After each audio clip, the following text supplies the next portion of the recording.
It's Friday and the last day of March. We have a Women's History Month special wrap-up for you, scores from yesterday's Panther sports, and weekend birthdays all coming up next on the morning announcements.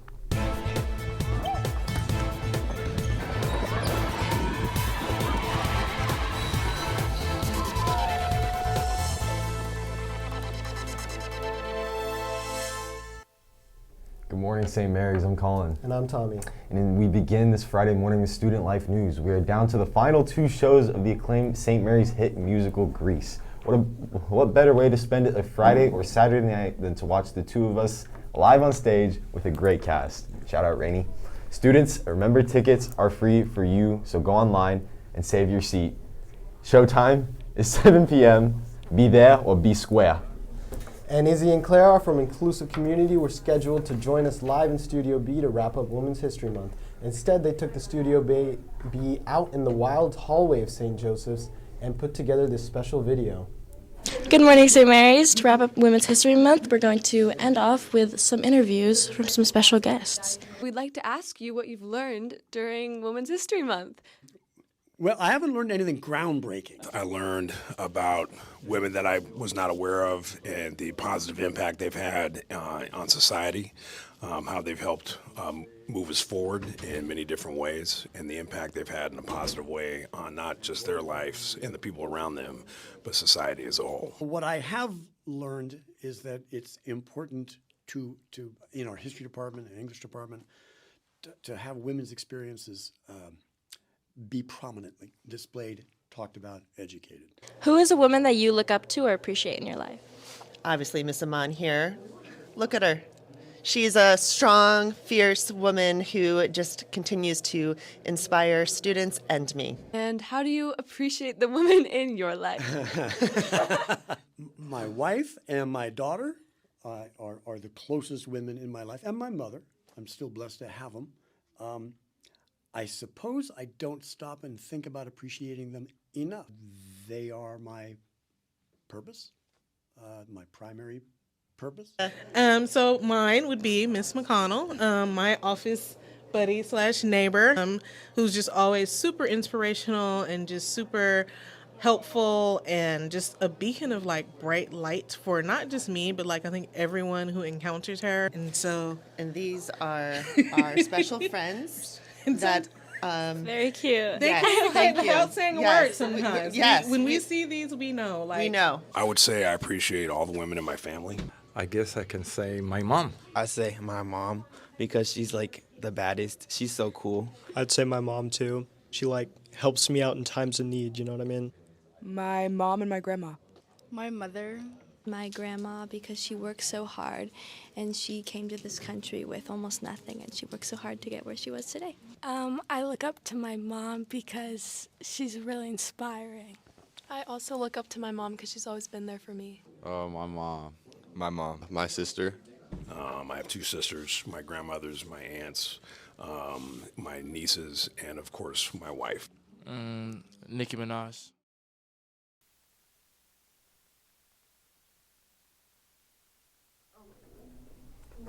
Juniors and seniors, prom tickets will be sold today at A Block for $140. Stop by and get your tickets early before the price increases. Prom is 4 weeks from tomorrow. And before I send it over to Studio B, quick shout out for Bronwyn and Sophie, who are also in the studio here today. Can't forget about them. And now we have Rainey with the REA for the day. I'm Rainey from Inclusive Community, and this is your Yay for the Day.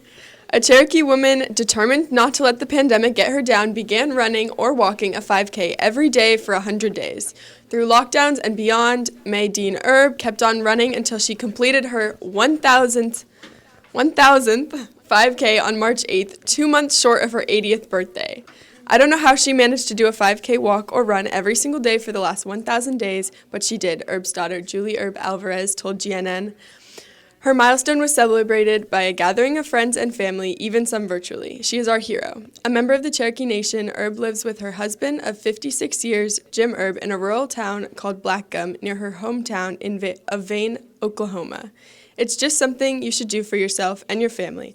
And when you have a 4-year-old grandson, you want to stay young enough to pick him up and run with him and catch him if he's going in the wrong direction.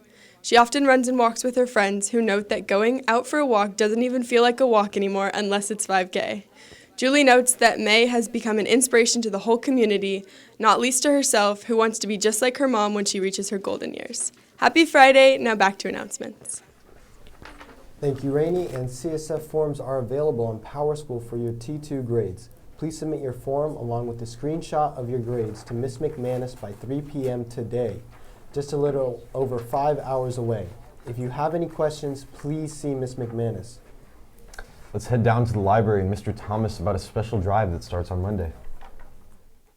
Hi Panthers, I'm here to tell you about our annual Lenten book drive and book swap for the Prisoners Literature Project that will take place in the library from Monday, April 3rd to Thursday, April 6th. Starting on Monday, there'll be boxes in the library for students, parents, and community members to deposit any books they would like to donate. You're also welcome to look through these boxes to see if there are any books that you'd like to exchange. This is a great opportunity for upperclassmen to give lowerclassmen their gently used textbooks. Please understand that this is not an occasion to get rid of damaged books. In the words of the Prisoners Literature Project, think about your possible donation this way. If you think a bookstore would buy the books from you, then they may be the right condition to donate to the Prisoners Literature Project. If you don't have any books to donate, but you'd still like to help people who are incarcerated, you can buy books from the PLP Amazon wish list at bit.ly, that's a bit.ly, bit.ly/PLP wish list, or scan the QR code on any of the flyers around campus, in your email, or in the library website.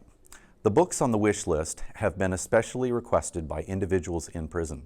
Books that are left over by Thursday and accepted by PLP, along with the books that are bought directly from the PLP wish list, will be donated to people imprisoned all over the country. We remember Luke 23:42. Then he said, "Jesus, remember me when you come to your kingdom." He replied to him, "Amen, I say to you, today you will be with me in paradise."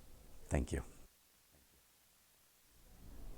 And if you are participating in the cleanup of the Marin Circle and Fountain area on this Saturday, you must pick up a waiver from Miss McCormick in the sacristy.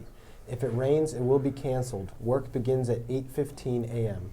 And now here's Archie with your Panther Athletics. Some high-scoring matches yesterday at intramural soccer with the two senior-led teams pulling out dominant victories. The Brothers, led by Gideon's fancy footwork, defeated the sophomore squad 6-3. In the late game, the senior-led squad by ankle breaker Raul, don't know about that one, knocked off former St. Mary's superstars Mr. Riccardi and Mr. Mosquito 4-1. We finish out this week's action today in the gym at lunch. Come see some great soccer. Congratulations to the boys.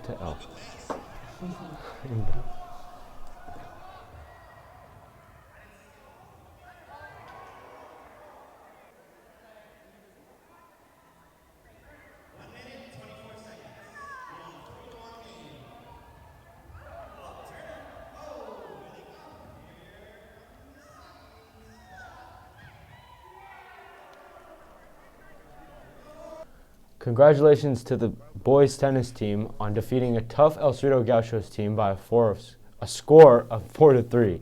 EC won all three singles matches, but our Panthers came back to win at number 4 singles and all of their doubles matches.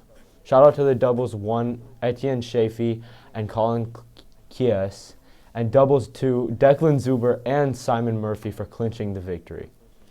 Yesterday, the Titans of Hercules High fell to St. Mary's at a cold Tilden Park golf course. Our Panthers were led by seniors Marlon Jones, even par score of 35, and Neil Lavelle's 2-over round of 37. St. Mary's remains atop the TCAL standings, moving their record to 5-0. It's a busy Saturday, and our first event is just a few hours away. Oh, Friday. 4 members of the varsity track and field are participating in the Stanford Invitational, and they have an 11:55 a.m. early dismissal. Both swim and dive and varsity baseball are at Albany this afternoon, while softball hosts Albany here at Brady Park. Finally, boys volleyball hosts Richmond at a special time. That's it for sports. Now back to Colin and Tommy. Thanks, Arjun, and a very happy birthday today to Aaliyah Bowers. And Mr. Rogers. Mr. Rogers, man, you're going to give us a test on your birthday? Dude, come on. And this weekend to Stephanie Espinoza. Nathan Peeler. And Joaquin Tarango. Happy birthday from all of us to you. We wish you happy birthday so we can party too. Hooray! Street food baskets and global bowls with mac and cheese headline today's menu over in the Shea Cafe. And that's it for today. Have a great weekend, St. Mary's, and don't forget, Grease is the word. Grease is the word.